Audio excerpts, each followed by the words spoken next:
So Dark Souls 3 The Ringed City has been out for 2 weeks now, and after finishing my blind playthrough a couple of days ago, I began to think over my overall impressions of this DLC, and also how I think it fits into the rest of the Souls continuum, and also kind of how it complements Dark Souls 3 as a whole.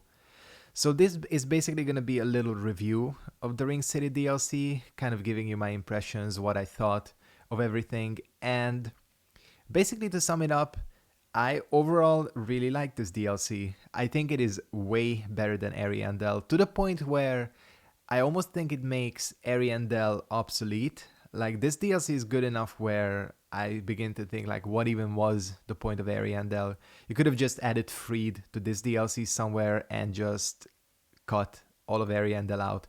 But that's besides the point. I think Ariandel still has its place. I mean, I know a lot of people like a lot of things about Ariandel, and I don't mind it. However, this DLC is way better. So how this is gonna go is I'm gonna go ahead and break this down into a couple of categories and give you some detailed impressions or thoughts that I had.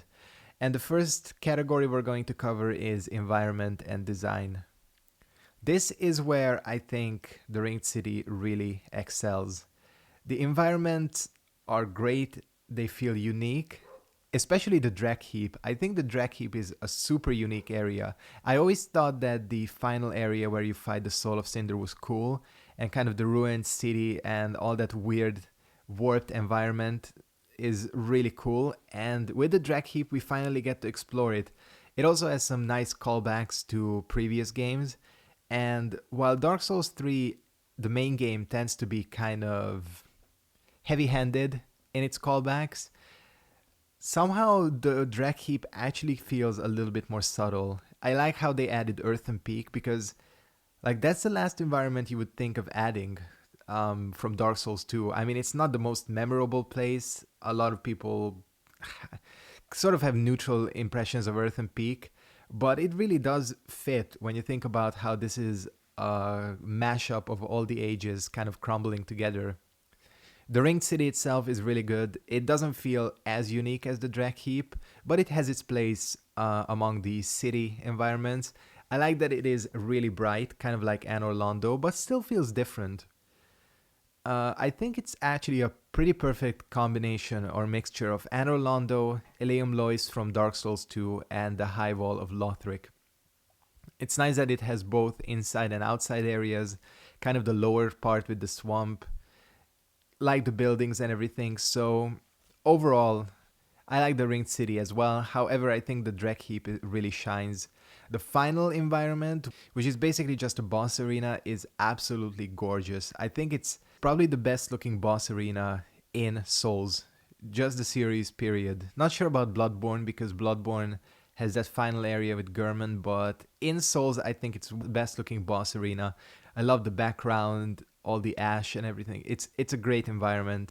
There are a few NPCs only in the DLC, but all of them feel memorable. Lap especially, who I did miss in my blind playthrough, but I did find while just playing on my own with the Pyromancer that I have. Really cool callback. I mean, you gotta have patches. And spoiler for anyone who doesn't know that Lap is patches.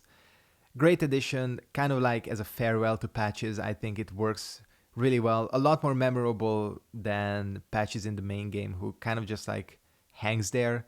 Here he actually does stuff, which I'm really happy about. And the other NPCs as well, like the Spear of the Church, who I think kind of has a quest line. I'm not sure, that's something I haven't explored yet.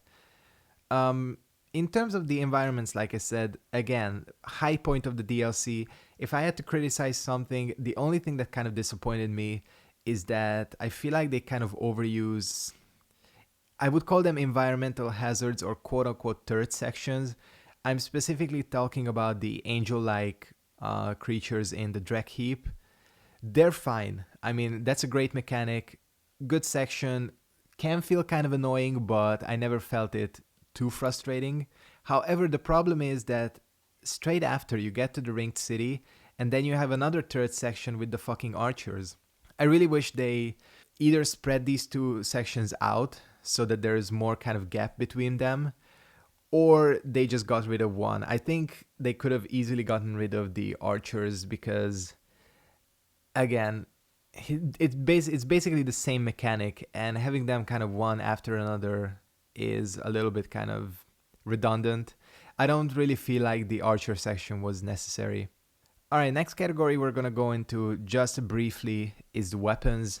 I think overall, many people, including me, are really happy with the weapons that they added. Some that are worth mentioning are, well, they added the plume to Ornstein's armor, which is kind of just a fix, but the Dragon Slayer armor is cool. The Ring Knight dual great swords, I think they're called, whatever they're called, are OP as fuck, but still a cool looking weapon. I think the boss weapons are satisfying, especially the Demon's Scar. Finally, there is a usable pyromancy weapon in the game. So I think no complaints there. I think everyone is pretty happy with what they added. The spells as well are a good addition.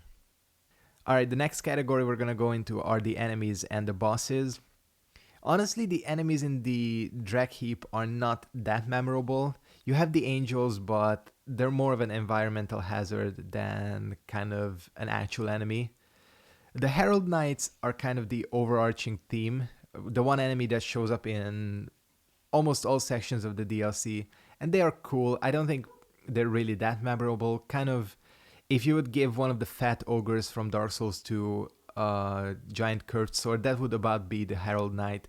I do like how you can drop attack them on their head. That is pretty cool.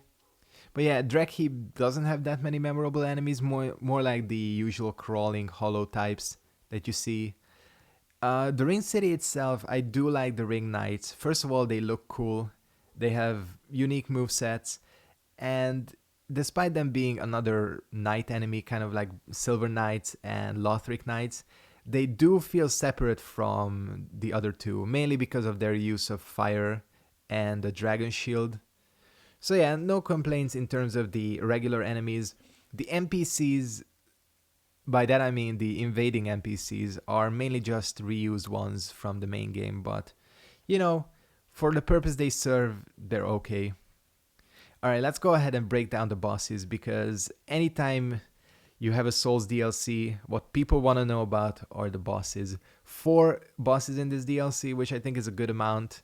I think FromSoft kind of wanted to make up for the disappointment of Ariandel, where there's only 2 bosses, by adding 4, and I'm really happy. I think if you're gonna have a DLC, 3 or 4 bosses is what you should be aiming for.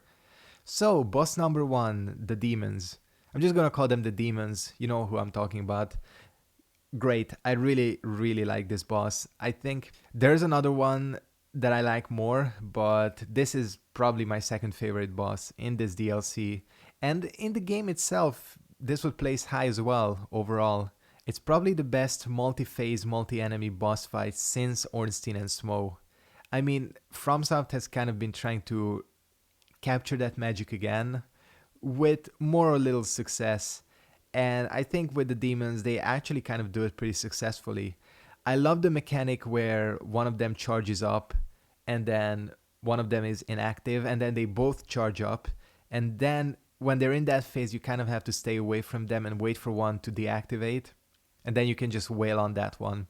Overall, not the toughest, although I did try killing them with my Pyromancer, where I'm just using a raw Astoras, and they did feel a lot more difficult. I think using the Butcher Knife, maybe it's a pretty OP weapon, but I did not find them that difficult. However, like I said, with other characters and builds, maybe they are a little bit more challenging. Another thing I like is that you get to choose who you can fight. It is a great way of adding difficulty, player selected difficulty, just like with Ornstein and Smo, because I'm pretty sure most people agree that Super Ornstein is the hardest out of the 2. And even here, I'm pretty sure most people agree that leaving the Demon in Pain alive at last, or having the super version of the Demon in Pain, is a lot more difficult than the other one. So overall, great boss fight, very good multi-enemy boss fight or multi-phase boss fight, and great way of allowing you to select your difficulty. Alright, boss number 2 is the Spear of the Church. This boss is kind of difficult to judge because really it's gonna depend on the opponent you face. You could go offline and fight the NPC, which is what I did on my Pyromancer character, not on my actual blind playthrough. A lot of people told me that I have to go online and fight an actual opponent, which is something I did. However, my opponent was either underleveled, although I'm not sure because I'm pretty sure it scales the invader to your level, or he was just not experienced on with PvP or just had a weak build. I'm not experienced in PvP either, but I beat him in under 2 minutes. I think probably what you see here is gonna be enough for the whole fight, this little section here. So again, a very difficult boss fight to judge because then you might get a PvP god who's just gonna annihilate you. And it also depends on what weapon you're using, what weapon they're using, how good the connection is, and everything. The NPC itself pretty much feels like an NPC with some unique mechanics because he has the orbs, of course. I think he uses the thing that shoots out of the ground as well. And yeah, it's an NPC fight, but if you get a good opponent, it can be tough. What this boss really serves as is more of a functional version of the Old Monk or the Mirror Knight invasion bosses, both of which had their own problems. And finally, Dark Souls 3 The Ring City nails it. It works, it's easy to connect, it's easy to fight people, you don't feel at a disadvantage. The other player actually feels like they're fighting a boss instead of just a player. So yeah, as a functional Old Monk style boss, it is really good, and it's great that FromSoft added it. I just hope it doesn't die out too quickly. Finally, boss 3 is gonna be Slave Knight Gael. I'm covering Gael first because I'm going over the non-optional bosses first, even though technically all bosses here are optional, but you know what I mean. I think Gael is awesome. He is definitely a fitting end to this DLC. Overall, as an end to Souls itself, because Dark Souls 3 The Ring City is supposed to be the final piece of Souls content, I do think overall for the game and the series, the Soul of Cinder works better as kind of a conclusion. Gael is fine. I just think, again, Soul of Cinder is a more fitting final boss. But Gael is really good because he's challenging, he's unpredictable, and his design is awesome. I already talked about the environment itself, but Gael itself looks great as well. In the first phase, it's kind of more animalistic, very reminiscent of the Orphan of Cause. And despite being very difficult, he never ever felt cheap. With Sister Freed, maybe it was just me and I was starting to get kind of salty by the end. I was pretty pissed at her by the end. With Gael, I never ever felt that. I always felt that he beat me fairly. I always felt that if I died, it was my mistake. So that is one of the reasons that I never got frustrated with Gael. And that is difficult to do. There's a tendency for FromSoft to kind of ramp up the difficulty, especially for DLC boss fights.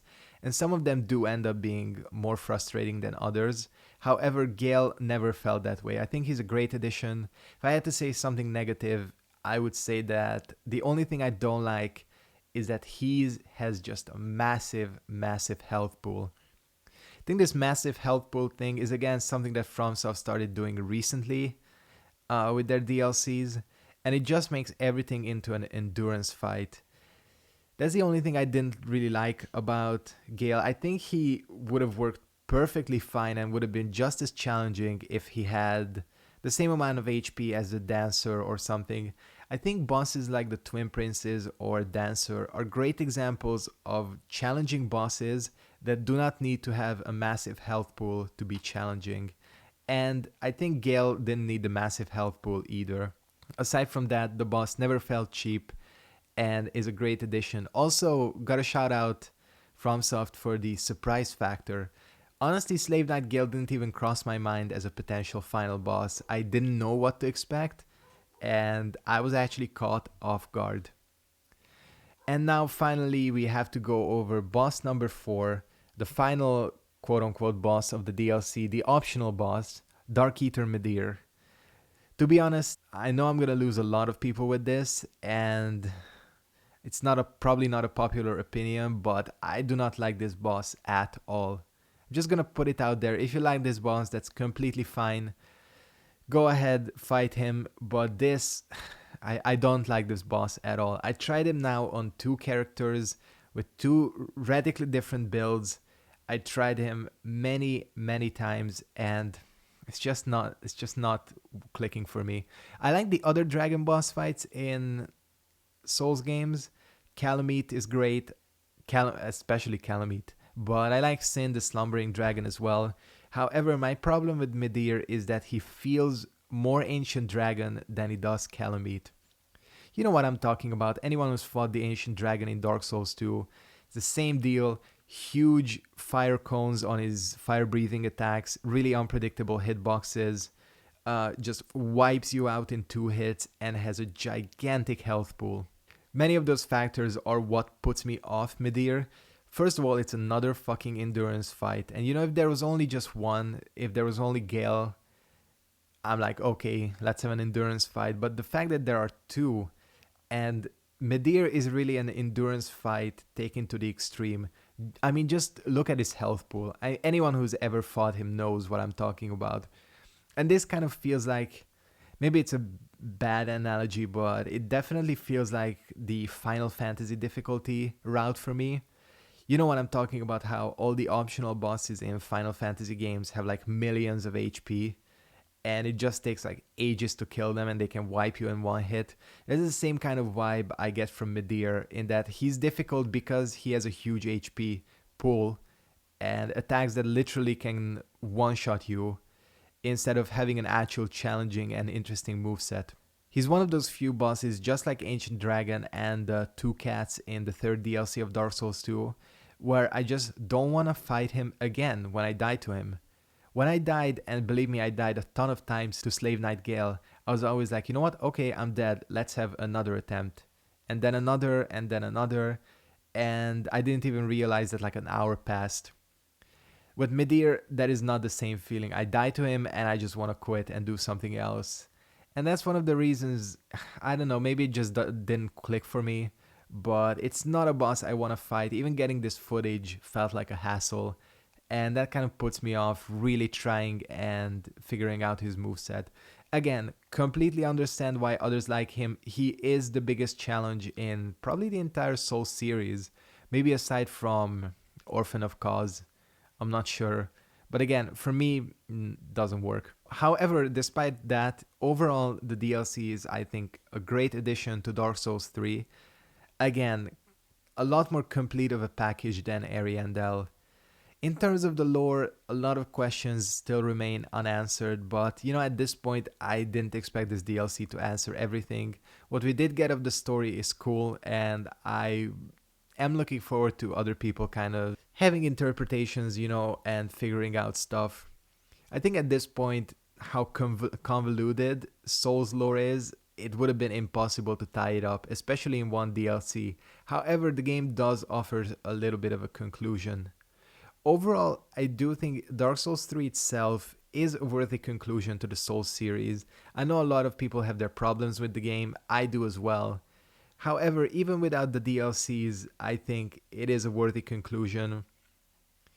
It definitely feels like the end of the series, and the Ring City especially is a great addition, and if this is the final piece of Souls content, it is a good way to go out.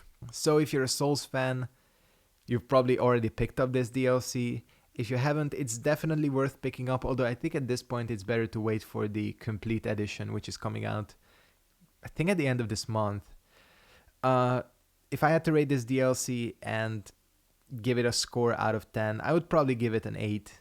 The only few points I would have to reduct are more personal things, like the third sections, and me just not liking one of the bosses. But again, still would give it an 8. Definitely worth playing. So overall, hope you guys enjoyed this little review or recap of Dark Souls 3 The Ring City. Definitely let me know what you think of this DLC, what you thought of the bosses and all that. Did you enjoy it? Did you hate it? And yeah, I hope to see you guys in one of my other videos or playthroughs. Dark Souls 3 is definitely not going away. There will be more Dark Souls 3 content For now, though, I'm gonna go ahead and wrap this up. Thank you very much for watching. Hope you enjoyed, and goodbye.